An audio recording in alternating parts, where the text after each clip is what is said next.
The next 3 videos are all connected and deal with the sound field we create for our sounds and music, left to right and front to back relationships and perspectives. This video will focus on the use of the pan control and placing sounds in the stereo field. How we hear is a combination of many cues, but the main ones are timing and amplitude. Offsets in these 2 parameters is what allows us to localize a sound. So if we look at a basic example here, we've got 2 tracks, and on each track we have a white noise generator. This track is routed to the left output and this track is routed to the right output. When I play them together, we're getting a sound in stereo because each is routed to a separate out, and if I adjust the volume of one, reduce the volume on the right channel, you hear the sound going over more to the left, and if I reduce the sound in the left channel, you hear the sound more in the right hand speaker. We could use a method like that, but usually whether our tracks are mono or stereo, they're routed to a stereo bus, and we use the pan control, which controls the amplitude of the signal going to the left and right speaker. But the pan control doesn't just turn one channel down as you move the pan control to one side. Depending on what DAW you have, different pan laws are applied, and you often have options to choose which one is being used. In Ableton, you can right click on the pan control and select split stereo pan mode, and this way I can adjust the left and the right independently, similar to the way I did in the first example. In Logic, you have a similar control. The panning control in Ableton follows a 3 dB pan law. So instead of my channels being routed to the left and right channels, I'm going to route them to a group, mix 1. So it's routed and mixed in this channel here, and that's the channel that will be routed to our stereo bus. I'm going to pan these signals left and right. I'm going to use the pan control on the group to alter the balance of the left and the right. So when I play back, I can see my levels here. And if I pan this to one side, you notice that the level that we have here is 3 dB less than the level that we have here. Another name for this is constant power panning, and it attempts to give you an even transition between left and right with no bump or hole in the middle when the 2 channels are combined together. So we get a smooth amplitude transition from left to right. Panning can be applied for a number of purposes. One of them is to add movement, and another is to make sounds clearer, giving them their own space in the sound field.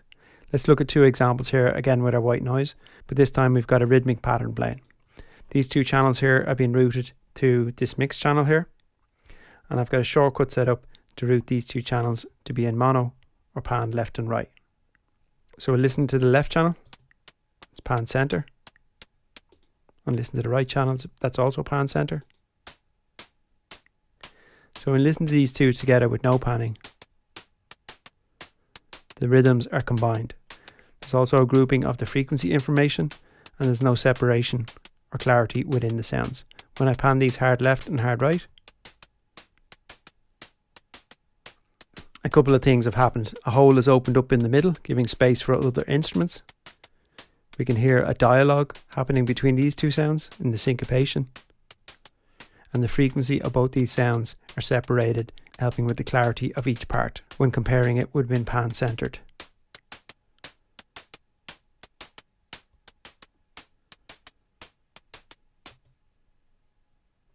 As in most things in sound engineering, there are no exact rules to follow when using pan.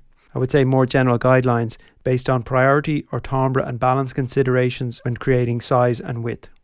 As an example, lead parts such as vocal or solo instruments in instrumental music get the center position. Elements that give drive to the mix, such as kick and snare, are also in the center channel. Bass instruments occupy the center stage as it keeps their energy focused there, and we are not very good at perceiving stereo bass information, so it makes sense to keep it in the center and often in mono.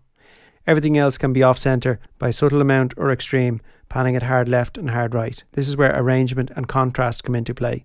As parts enter and leave, based on their level and timbre, the balance between the left and right channels should be maintained. At other times you might go for realism, as in creating the stereo field of a drum kit, ensemble or orchestra.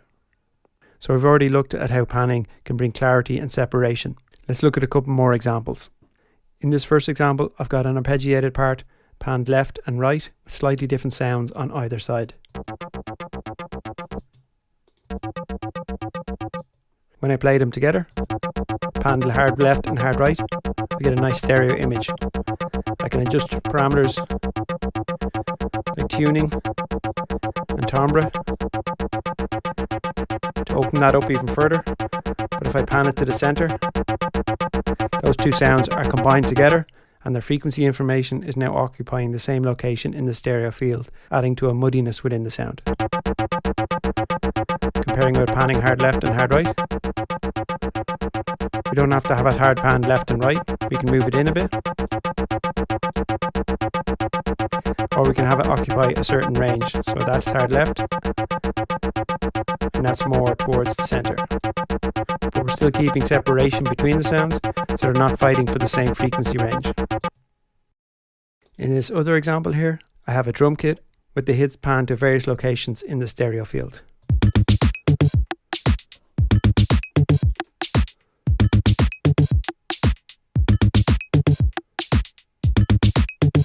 If I isolate the hi-hats, I have an open hi-hat panned over to the left hand side.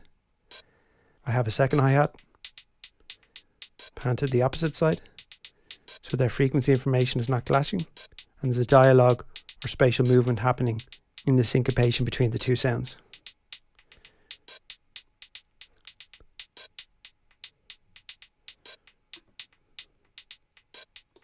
With my snare sound, I'm using a classic technique called LCR, in that I'm using 3 sounds with 1 sound panned hard left. We just isolate this. Another sound panned hard right. And my main sound in the center.